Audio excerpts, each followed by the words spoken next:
Tehran में तालिकानी street और यहां पहुंचे हैं हजारों लोग। तालिकानी स्ट्रीट पर 1979 से पहले अमेरिका का दूतावास हुआ करता था। आज भी है, लेकिन बस इमारत बाकी है, क्योंकि 46 साल पहले ईरान का जो गुस्सा अमेरिकी दूतावास पर फूटा था, आज उसी का एक और ट्रेलर तेहरान में दिखाया जा रहा है।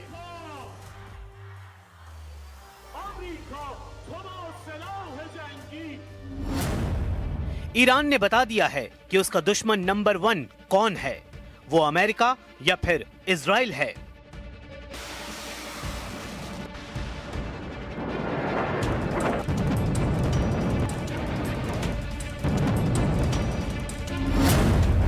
ईरान ने बता दिया है कि वो अपने दुश्मन नंबर 1 और दुश्मन नंबर 2 के साथ फिर से युद्ध के लिए पूरी ताकत के साथ तैयार है।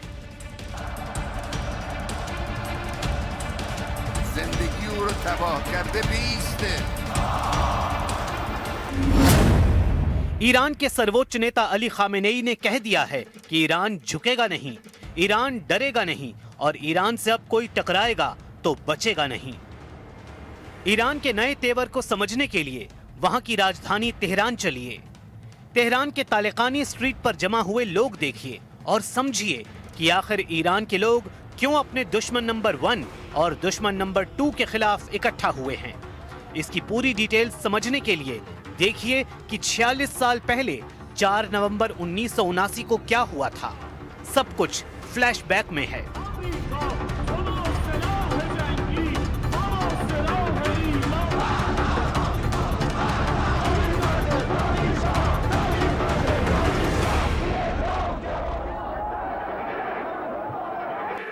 उन्नीस में इस्लामिक क्रांति के बाद ईरान की सत्ता में रुहुल्लाह खुमैनी थे, लेकिन उनके आने से पहले ही ईरान के शाह रजा पहलवी देश छोड़कर अमेरिका भाग चुके थे। ईरान में रेफरेंडम यानी जनमत संग्रह या कहें कि रायशुमारी हुई। 98% लोगों ने कहा कि वो खुमैनी के साथ हैं। इस दौरान पता चला कि शाह अमेरिका भागने के साथ साथ ईरान के अरबों डॉलर की संपत्ति भी अमेरिका ले गए हैं। ईरान में हुई इस्लामिक क्रांति के वक्त 3 महीने के दौरान ये रकम बैंक से निकाली गई थी। शाह रजा पहलवी को अमेरिका ने पनाह दी तो ईरानियों का गुस्सा भड़का और फिर जब अमेरिका ने शाह को ईरान सरकार के हवाले नहीं किया तो तेहरान में अमेरिकी दूतावास पर हजारों लोगों ने हमला कर दिया। इस दौरान अमेरिकी दूतावास का स्टाफ, जिनकी तादाद 66 के करीब थी, उनमें से 52 लोगों को 444 दिन तक बंधक बनाकर रखा गया। ये ऐसी घटना थी जिसके बाद आज तक अमेरिका और ईरान के राजनयिक संबंध पटरी पर नहीं आए और न आने की उम्मीद है। इसकी वजह है ईरान ने अमेरिका को अपना दुश्मन नंबर 1 बता दिया है। ईरान ने कहा है कि जब तक अमेरिका इजराइल की मदद करना बंद नहीं करता, उसके साथ कोई बातचीत मुमकिन नहीं है। ईरान ने बता दिया है कि वो बिजली पैदा करने के लिए परमाणु कार्यक्रम जारी रखेगा और उसे कोई ताकत रोक नहीं सकती। ईरान ने कह दिया है कि अब अमेरिका को खाड़ी देशों से अपने सैनिक अड्डे खत्म करने पड़ेंगे। यहां से अमेरिका को हटना होगा। अमेरिका ने जून 2025 में ईरान की मिसाइल लॉन्च होते देखी हैं। इजराइल ने ईरान की मिसाइलों से अपने शहरों को उजड़ते हुए देखा है। ईरान की इस ताकत में 8 गुना इजाफा करने की तैयारी अब पुतिन ने कर ली है, क्योंकि पुतिन और खामेनेई के बीच एक डील ने रूस और ईरान के हर दुश्मन को चारों खाने चित्त कर दिया है। इसलिए कहा जा रहा है कि ईरान को पुतिन वाली बड़ी ताकत मिलने जा रही है। खामेनेई और उनके कमांडरों का रुख देखकर साफ लग रहा है कि ना अमेरिका ना ही इजराइल के लिए ईरान से निपटना आसान होने वाला है, क्योंकि एक तरफ रूस से भारी समर्थन मिलने के बाद ईरान लगातार अमेरिका को आंख दिखा रहा है, तो दूसरी तरफ इजराइल के लिए उसने अपनी नई मिसाइल तैयार करके रखी हुई है।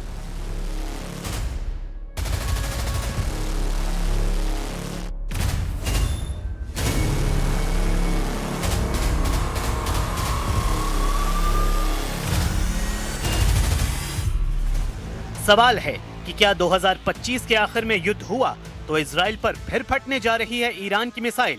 क्या ईरान इजराइल के बीच हालात बिगड़े तो तेल अवीव और हाइफा में फिर इसी तरह होगा हमला? क्या ईरान की मिसाइलों के आगे फिर ढह जाएगा इजराइल का डिफेंस सिस्टम? इजराइल पर ईरान के हमले को लेकर लगातार ईरान के कमांडर चेतावनी दे रहे हैं। रेवोल्यूशनरी गार्ड्स के नए चीफ मेजर जनरल मोहम्मद पाकफूर ने ऐसी वार्निंग दी है कि नेतन्याहू और ट्रंप के पैरों तले जमीन खिसक जाएगी, ऐसा दावा ईरान में किया जा रहा है।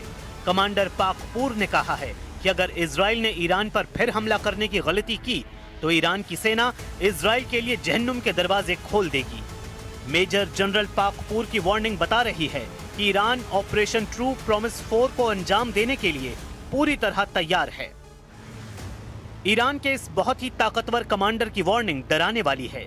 सर्वोच्च नेता अली खामेनेई की चेतावनी के साथ साथ एक कमांडर ने डबल फ्रंट वाली चेतावनी दी है और कहा है कि 13 दिन के युद्ध के बाद अगला हमला दुश्मनों की जड़ें हिला देगा। जाहिर है खामेनेई और उनके कमांडरों का इशारा इजराइल और अमेरिका की तरफ है। मेजर जनरल मोहम्मद पाकपूर को मेजर जनरल हुसैन सलामी की मौत के बाद IRGC का कमांडर बनाया गया है।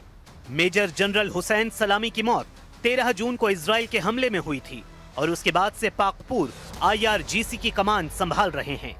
इजराइल के खिलाफ 12 दिन तक मिसाइल अटैक करने के बाद जब युद्ध विराम हुआ तो मेजर जनरल पाकपूर ने क्या कहा था, बहुत गौर से देखिए।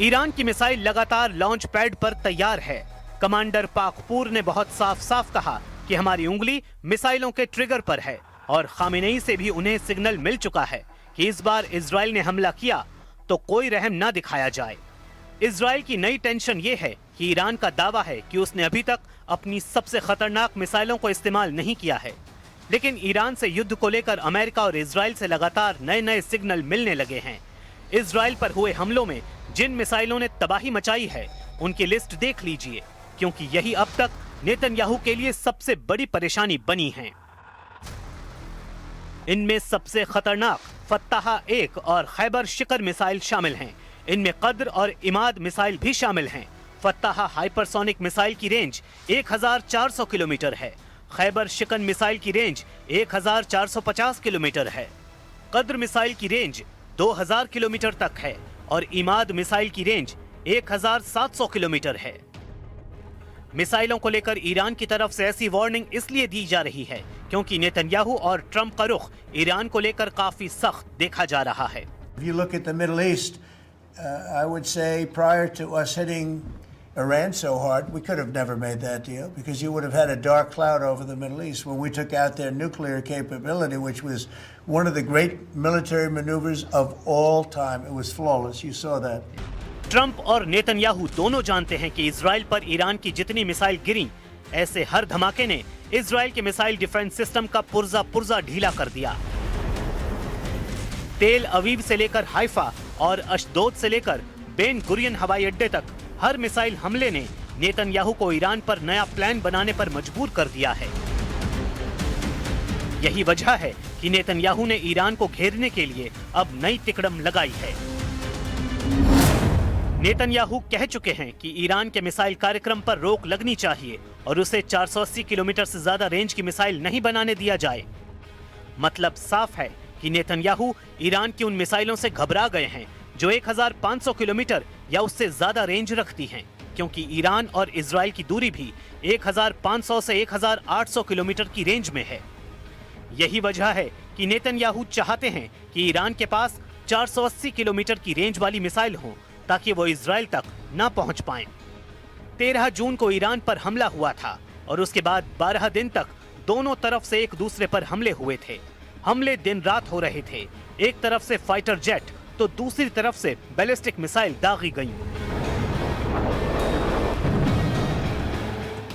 एक तरफ नेतन्याहू ने कमान संभाली जिसमें अमेरिका से भी पूरी मदद थी, तो दूसरी तरफ ईरान के सर्वोच्च नेता अली खामेनेई ने मोर्चा संभाला और तमाम मिलिट्री लीडरशिप खत्म होने के बाद फौरन सेना की कमान नए कमांडरों के हाथों में दी और फिर 12 दिनों तक ईरान ने बता दिया कि इजराइल की शुरुआती स्ट्राइक के बाद उसकी मिसाइल पावर बरकरार है।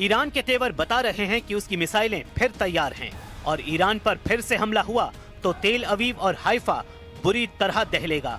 ये वार्निंग ईरान से लगातार आ रही है।